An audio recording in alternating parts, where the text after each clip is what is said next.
मार्च का महीना लग चुका था और मार्च के महीने में भी गांव में काफ़ी ज़्यादा ठंड होती थी। इनके गांव से लगभग लगभग 2-2.5 किलोमीटर दूर इनका सेंटर था।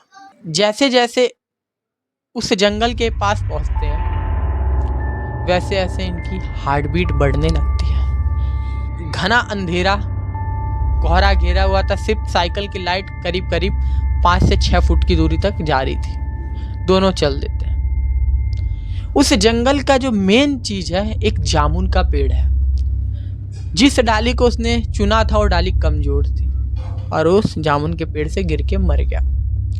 कहा जाता था उसी की आत्मा उस जामुन पेड़ पे निवास करती है। दोनों का सफर चालू था। अंगद साइकिल चला रहा था। राधे राधे। इस चैनल पे मैं पहली बार कोई हॉरर वीडियो डालने वाला हूँ। इस वीडियो को बनाने से पहले मैंने काफ़ी ज़्यादा इस चीज़ पे सोचा, समझा, देखा, परखा कि ये सच है कि झूठ है। मैं आप तक पहुँचा दूँ और आपको लगे फेक है, लेकिन नहीं, मैं कभी झूठ बोलता नहीं हूँ। मेरी झूठ बोलने की फितरत नहीं है। इसलिए मैं ये जो स्टोरी सुनाने वाले पूरी तरह से रियल, बाकायदा प्रूफ के साथ है। ये स्टोरी काफ़ी ज़्यादा भयानक होने वाली है और उससे पहले इस स्टोरी को सुनने के लिए आप हेडफोन का भी यूज़ कर सकते हैं। सारी इमेज आपका दिमाग स्वयं बना लेगा। बिना किसी देरी के चलते अपनी स्टोरी को। लेकिन उससे पहले एक चीज़ जानते, इस स्टोरी के मेन कैरेक्टर का नाम नहीं बता सकते, इसलिए उनका नाम जानते हैं हम रितेश, और उनके जो मित्र थे उनका नाम अंगद। हम दोनों का नाम चेंज कर देते हैं। अब चलते हैं अपनी स्टोरी की ओर। साल 1996। उन दिनों पेपर चल रहे थे 10वीं क्लास के, यूपी बोर्ड। मार्च का महीना लग चुका था और मार्च के महीने में भी गांव में काफ़ी ज़्यादा ठंड होती थी। इनके गांव से लगभग लगभग 2-2.5 किलोमीटर दूर इनका सेंटर था। सुबह जल्दी पेपर होने के नाते इसलिए इन्होंने 5 ही बजे अपने घर से निकलने का फैसला किया। रितेश और अंगद की दोस्ती काफ़ी ज़्यादा गहरी थी। अंगद को मशीनों से बहुत ज़्यादा प्यार था, इसलिए उस आदमी ने अपनी साइकिल को पूरी तरह से इलेक्ट्रिक बना रखा था। जब वो चलती थी तो उसके आगे एक लाइट सी जलती थी और साइकिल के ऊपर भगवान की फोटो और एक त्रिशूल गाड़ा हुआ था। ये कहानी में मेन चीज़ है, त्रिशूल गाड़ा हुआ। इसी की वजह से इन लोगों की जान बच जाती है। अब ये दोनों अपना सामान पैक करके अपने घर से उस अज्ञात सफर की ओर निकल जाते हैं। क्यों? उन दिनों मार्च का महीना था तो खेतों में गेहूं की फसल लहरा रही थी। कोहरा घेरा हुआ था और दूर दूर तक, मीलों दूर तक कोई गांव नहीं था आसपास, इसलिए जिस रोड को इन्होंने चुना था उस रोड पे आगे एक जंगल आने वाला था। सारा किस्सा वहीं से स्टार्ट होता है। जब ये लोग अपनी साइकिल को निकाल के चलते हैं तो सनसनाहट सी ठंडी, आसपास कोई दिख नहीं रहा और आपस में यही दोनों बातें करते हुए चल देते हैं। जैसे जैसे उस जंगल के पास पहुंचते हैं वैसे वैसे इनकी हार्ट बीट बढ़ने लगती है, क्योंकि अक्सर पूरे गांव को ये बात पता थी कि उस जंगल में था क्या। तभी जो इसमें से रितेश था वो काफ़ी ज़्यादा भगवान का भक्त था और उसके अंदर ऐसी पावर थी कि वो इन सब चीज़ों को हैंडल कर सकता था, देख सकता था, समझ सकता था। तो उसे ज़्यादा डर नहीं था क्योंकि उसको अपने प्रभु पे भरोसा था। तो दोनों चल देते उस राह पर। घना अंधेरा कोहरा घेरा हुआ था। सिर्फ साइकिल की लाइट करीब करीब 5 से 6 फुट की दूरी तक जा रही थी। दोनों चल देते हैं। उस जंगल का जो मेन चीज़ है एक जामुन का पेड़ है। कहा जाता था गांव में एक लड़का था, वो जामुन खाने के लिए उस पेड़ पे चढ़ा। जिस डाली को उसने चुना था वो डाली कमजोर थी और उस जामुन के पेड़ से गिर के मर गया। कहा जाता था उसी की आत्मा उस जामुन पेड़ पे निवास करती है। दोनों का सफर चालू था। अंगद साइकिल चला रहा था और रितेश पीछे बैठा था जो बहादुर था।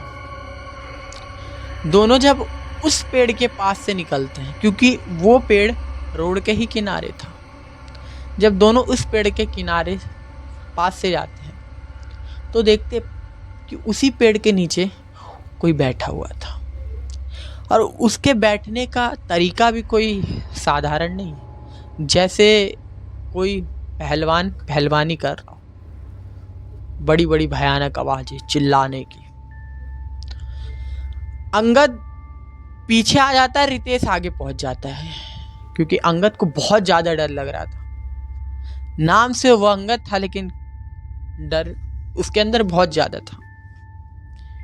जब साइकिल की लाइट उस ओर घूमती है जिस ओर से आवाज आ रही थी, तो इन दोनों की आंखें खुली की खुली रह जाती, दांत किड़किड़ाने लगते हैं, पसीने से लथपथ होने लगते हैं। और उस टाइम पूरी ठंडी का महीना, शरीरों के बाल खड़े कर देने वाली ऐसी खतरनाक ठंड थी। उस परिस्थिति में भी इनके शरीर से पसीना निकल रहा था। आखिर इन लोगों ने देखा ही ऐसी चीज थी कि जिसको देखने के बाद अच्छे अच्छे लोगों की हालत टाइट हो जाए। जब साइकिल की लाइट उस पेड़ की ओर घूमती है तो इन्हें वहां पे एक काली परछाई दिखती है। जब परछाई को ध्यान से देखा जाता है तो विशालकाय परछाई, लगभग 7 फुट की, बड़ी बड़ी भुजाएं, बड़ा भयानक स्वरूप। इन दोनों की और उस परछाई की आपस में आंखें मिल जाती है।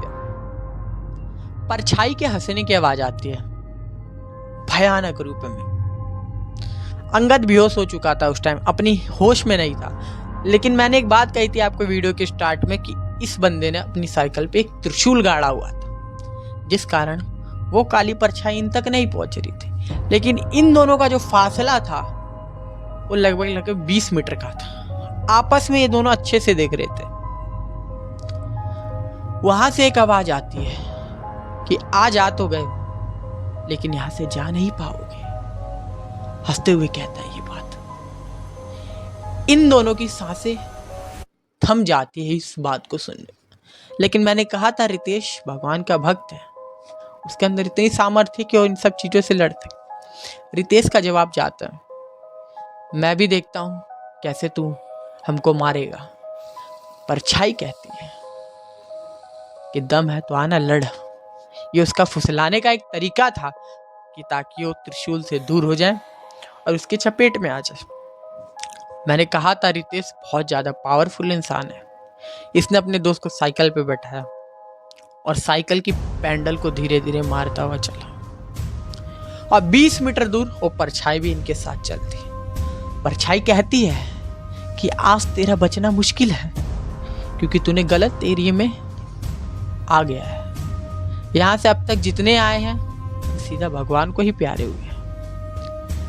इन दोनों की सांसें थमी हुई थी।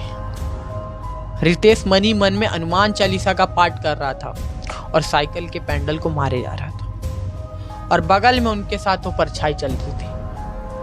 दूर दूर तक कोई नहीं, सनसनाटी अंधेरा और घना कोहरा घेरा हुआ था। अब खाली बजरंग बली का एक सहारा था, तो बजरंग बली को ही आना पड़ेगा अपने भक्त की लाज बचाने के लिए। कई किलोमीटर तक ये दोनों साइकिल का पैडल मारते हैं। अंगद तो बेहोश था, लेकिन रितेश के अंदर इतनी जान थी कि वो इन सब चीजों को संभाल सके। उस परछाई ने इनका साथ नहीं छोड़ा, कई किलोमीटर तक इनके साथ चली, लेकिन इनके पास नहीं आई, क्योंकि भगवान शिव का त्रिशूल था इनके साथ।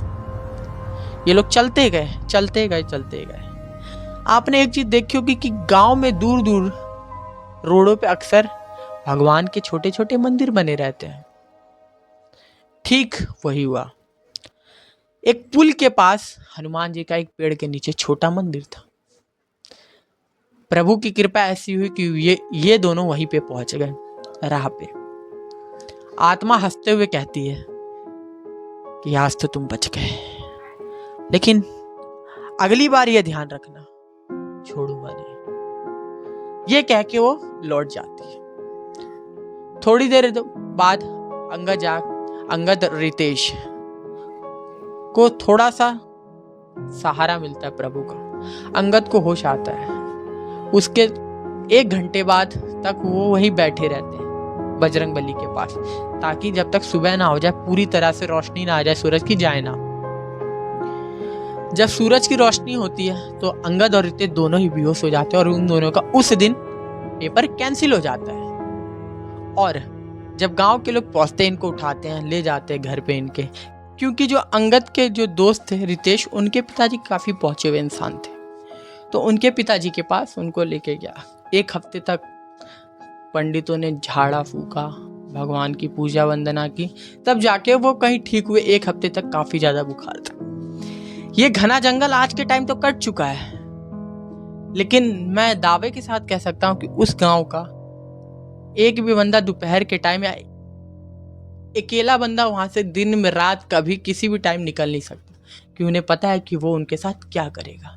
अगर आपको उस जगह को देखना है तो मुझे कमेंट कर देना, मैं उसकी फ़ोटो और कुछ वीडियो आप तक शेयर करूंगा। बाकी वीडियो कैसी लगी कमेंट में बता देना, और ऐसी हॉरर कहानी सुनने के लिए नीचे कमेंट ज़रूर करना, और एक और घटना के लिए तैयार रहना। राधे राधे।